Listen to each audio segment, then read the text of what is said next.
स्वीकृति को बिल्कुल ठुकरा सकते हैं या उसका कुछ भाग स्वीकार कर सकते हैं या अन्य सबूत मांग सकते हैं। इसलिए यह नहीं कहा जा सकता कि सबूत का अधित्यजन ही स्वीकृति के सुसंगत होने का एकमात्र सूत्र है। चेंज स्वीकृति ऐसा कथन है जो कथनकर्ता के हित के विरुद्ध होता है और इसलिए इसे सत्य माना जाता है, क्योंकि यह बहुत ही अनधिसंभाव्य है कि कोई व्यक्ति अपने हित के विपरीत असत्य बात कहेगा।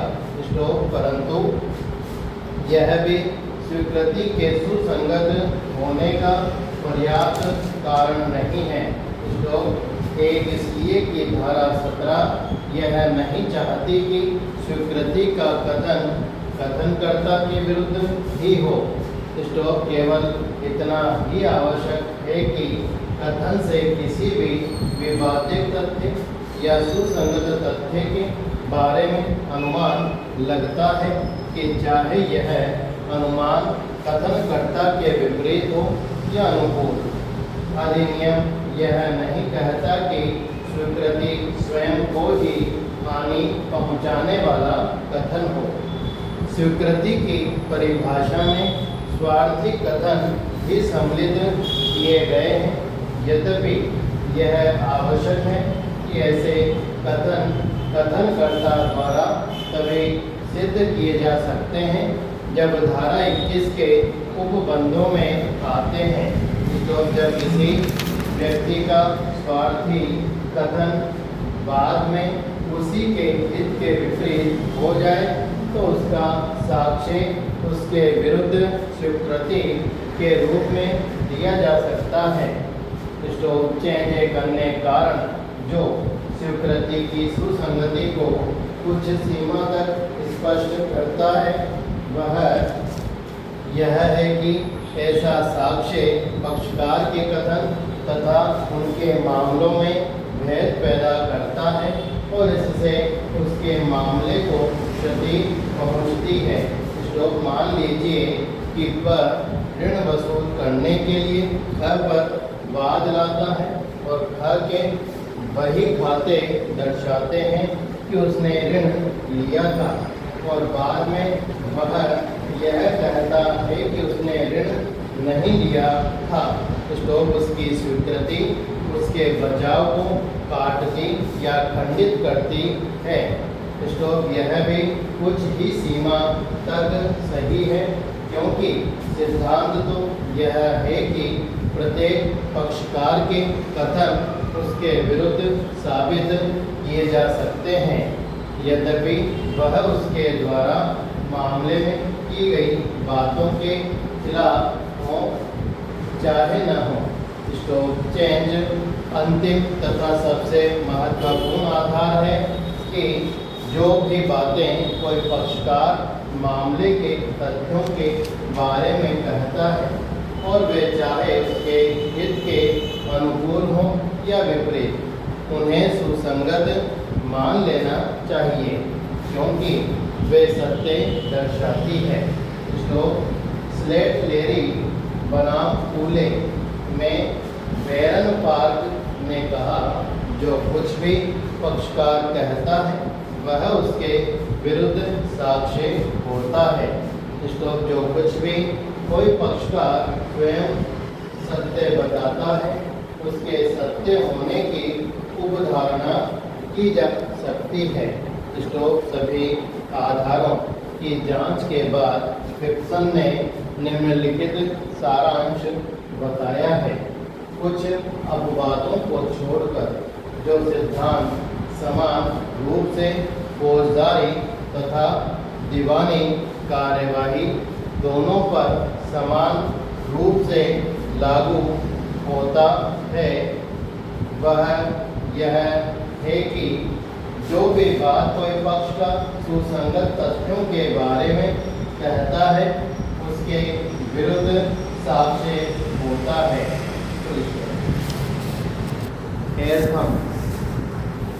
पक्षकारों की बातों को जो महत्व या वजन मिलना चाहिए वह बिल्कुल ही दूसरी बात है।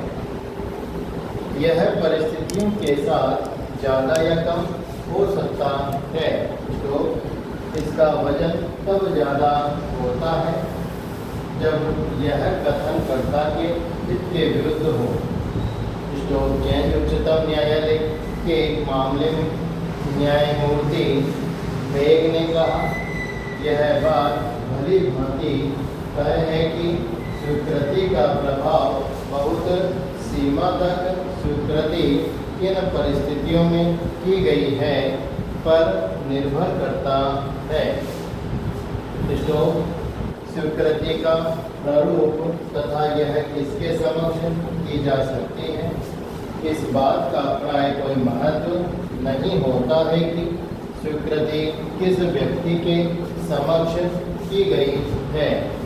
स्वीकृति किसी भी व्यक्ति के सामने और न्यायालय के बाहर भी की जा सकती है। यह आवश्यक नहीं है कि स्वीकृति करने वाला उसे दूसरे व्यक्ति को संसूचित करे। जो स्वीकृति न्यायालय में कार्यवाही के भाग के रूप में की जाती है, जिससे कि वह न्यायालय के फाइल में अभिलिखित की जाती है, उसे औपचारिक जाब्ते की स्वीकृति या न्यायिक स्वीकृति कहते हैं। इसको औपचारिक स्वीकृतियाँ विचारण के प्रयोजनों के लिए की जाती हैं और वे कई प्रकार की हो सकती हैं। धारा 58 स्टॉक चेंज अंग्रेज लेखकों के अनुसार स्वीकृतियों को दो वर्गों में अर्थात औपचारिक और अनौपचारिक तथा में विभाजित किया जा सकता है। औपचारिक स्वीकृतियों को न्यायिक स्वीकृति भी कहते हैं। ये न्यायिक कार्यवाही के अनुक्रम में की जाती हैं। औपचारिक स्वीकृतियाँ कार्यवाही को दृष्टि में रखते हुए साशे की जाती हैं। ये कई प्रकार से की जाती हैं, जैसे कि कार्यवाही के दौरान या पूछताछ के उत्तर में वे निर्दिष्ट तथ्यों को स्वीकार करने के नोटिस के उत्तर में या दस्तावेज प्रस्तुत करने या स्वीकार करने की नोटिस के उत्तर में या पक्षकार के सॉलिसिटर या अधिवक्ता द्वारा उस विवाद के दौरान कथन द्वारा और न्यायालय के समक्ष विवादी द्वारा स्वयं या उसके अधिवक्ता द्वारा। अनौपचारिक स्वीकृतियाँ वे स्वीकृतियाँ हैं जो विवाद को न्यायालय के समक्ष लाने के पूर्व की जाती हैं। इन्हें न्यायिकेतर स्वीकृति भी कहते हैं। ये स्वीकृतियाँ न्यायिक कार्यवाही के अनुक्रम में नहीं की जाती हैं। औपचारिक स्वीकृतियों को न्यायालय में साबित करने की आवश्यकता नहीं होती है, जबकि अनौपचारिक स्वीकृतियों को अन्य तथ्यों की तरह साबित किया जाना अपेक्षित है। औपचारिक स्वीकृतियाँ सामान्यतः अन्य कार्यवाहियों में नहीं ग्रहण की जाती हैं। न्यायिक स्वीकृति वह स्वीकृति है जो न्यायिक कार्यवाही के अनुक्रम में की जाती है। इसको औपचारिक स्वीकृति भी कह सकते हैं।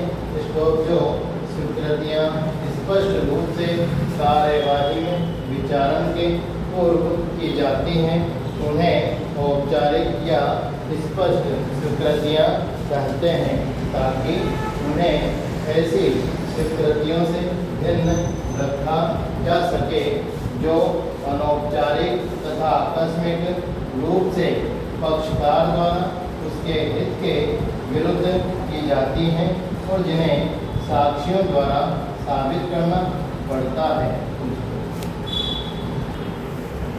न्यायिक स्वीकृति के वजन की अनौपचारिक या आकस्मिक स्वीकृति से तुलना करते हुए विद्वान न्यायाधीश ने कहा, स्वीकृतियाँ यदि सही और स्पष्ट हों तो स्वीकृत तथ्यों का सर्वोत्तम सबूत होती हैं। तो वैसी स्वीकृतियाँ जो पक्षकारों ने अपने अभिवचनों में की हैं और जिन्हें न्यायिक स्वीकृतियाँ कहते हैं, जो धारा 58 के अंतर्गत ग्राह्य हैं और जिन्हें पक्षकारों तथा उनके अभिकर्ताओं ने केस की सुनवाई पर या सुनवाई के पूर्व किया है, वे ऐसी स्वीकृतियों से कहीं ऊंचा स्तर रखती हैं, जो न्यायालय के बाहर होती हैं और गवाहों द्वारा साबित की जाती हैं। जो पहले वर्ग की स्वीकृति करने वाले पक्षकार पर पूर्ण रूप से बाध्य होती हैं और उनके सबूत का अधित्यजन हो जाता है। वे स्वयं पक्षकारों के अधिकारों की बुनियाद बन सकती हैं। दूसरी ओर न्यायालय के बाहर की गई स्वीकृतियाँ और जो गवाहों द्वारा न्यायालय में साबित करनी पड़ती हैं, वे स्वयं निश्चायक नहीं हैं, तो उन्हें गलत सिद्ध किया जा सकता है। तो जो कथन कोई व्यक्ति अपने अभिवचनों में करता है या अन्य तरीके से न्यायालय में अपना कथन देता है, उनके बारे में उच्चतम न्यायालय ने निर्णित किया है कि वे स्वीकृति का प्रभाव रखते हैं और इसलिए सुसंगत हैं। तो न्यायालय के समक्ष विश्वनाथ प्रसाद बनाम द्वारिका प्रसाद का मामला था। इसका प्रश्न यह था कि जिस संपत्ति के बारे में वाद था वह प्रतिवादी की थी और कुछ भाग बंटवारे के लिए उपलब्ध थी या नहीं।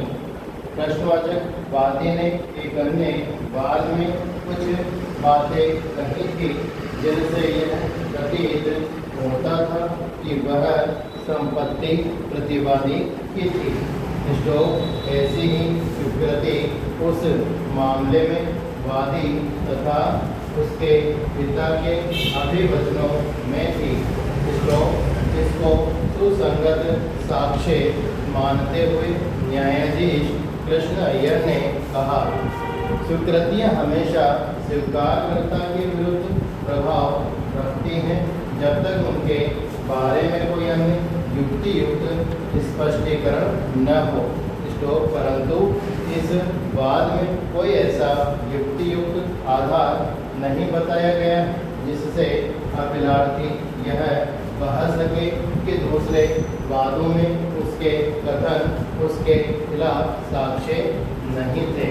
न्यायाधीश का ध्यान साक्ष्य अधिनियम की धारा 145 की ओर आकर्षित किया गया, जिसमें यह उपबंधित है कि अगर किसी गवाह के कथन को उसी के पूर्व कथनों से काटना या खंडित करना है तो पहले उसके पूर्व कथन उसे बता देना चाहिए ताकि उसे पूर्व कथनों का स्पष्टीकरण देने का अवसर मिल सके।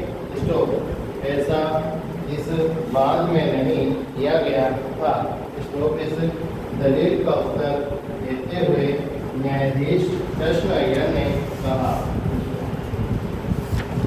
पक्षकार द्वारा किए गए पूर्व कथन में तथा किसी गवाह को उसके पूर्व कथनों के काटने के प्रयत्न में बहुत बड़ा अंतर होता है। पहली दशा में किसी पक्षकार द्वारा की गई स्वीकृति बहुत ही सारवान या मुख्य साक्ष्य होती है अगर धारा 21 की शर्तें पूरी होती हैं। दूसरी ओर जब किसी गवाह के कथन को उसी के पूर्व कथनों से काटा जाता है तो उस गवाह का कथन सारवान साक्ष्य नहीं रह जाता। श्लोक स्वीकृति की दशा में यह आवश्यक नहीं कि स्वीकृतिकर्ता के कथन उसके सामने रखे जाएं, क्योंकि स्वीकृतियाँ स्वबल से साक्ष्य होती हैं। श्लोक परंतु किसी गवाह की दशा में उसके कथन को उसके पूर्व कथनों द्वारा तब तक नहीं काटा जा सकता जब तक कि धारा 145 के अनुसार उसके पूर्व कथन उसे दिखा न दिए जाए। श्लोक न्यायालय ने यह भी कहा कि यह भेद भारत सिंह के बना मामले में उच्चतम न्यायालय ने स्पष्ट किया था।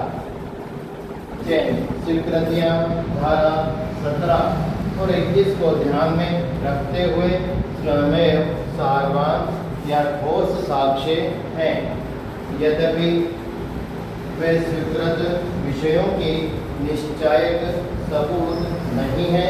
तो हमारे विचार में सम्यक रूप से साबित की गई स्वीकृति ग्राह्य साक्ष्य है, चाहे कथनकर्ता गवाह बनकर न्यायालय में न आए और चाहे उसके पूर्व कथन से न दिखाए जाए।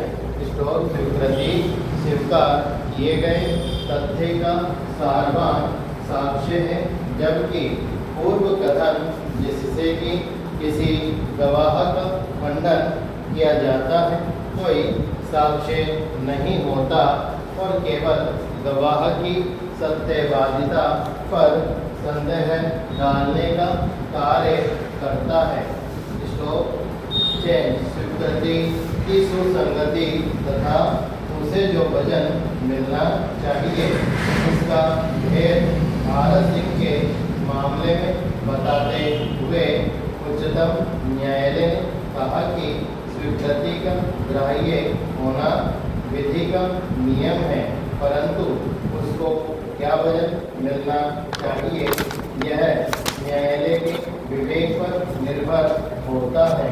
श्लोक अनौपचारिक स्वीकृतियाँ के मामूली अनुक्रम में या कारोबार के मामूली अनुक्रम में या साधारण वार्तालाप के क्रम में हो सकती हैं। श्लोक ऐसी स्वीकृति लिखित हो सकती है या मौखिक या इलेक्ट्रॉनिक रूप में अंतर्विष्ट हो सकती है। श्लोक लिखित स्वीकृति पत्र व्यवहार के दौरान कारोबार की पुस्तकों में, पासबुक या अन्य अभिलेखों में हो सकती है। श्लोक अन्य स्वीकृतियाँ जो कि न्यायिक कार्यवाही के अनुक्रम में नहीं की जाती हैं वे न्यायिकेतर ब्रैकेट न्यायालय बाह्य ब्रैकेट स्वीकृतियाँ उनको अनौपचारिक स्वीकृतियाँ भी कहते हैं। श्लोक स्वीकृति इस प्रकृति की हो सकती है कि यदि वह साबित हो जाती है तो वह स्वीकृतिकर्ता के विरुद्ध निश्चायक होती है।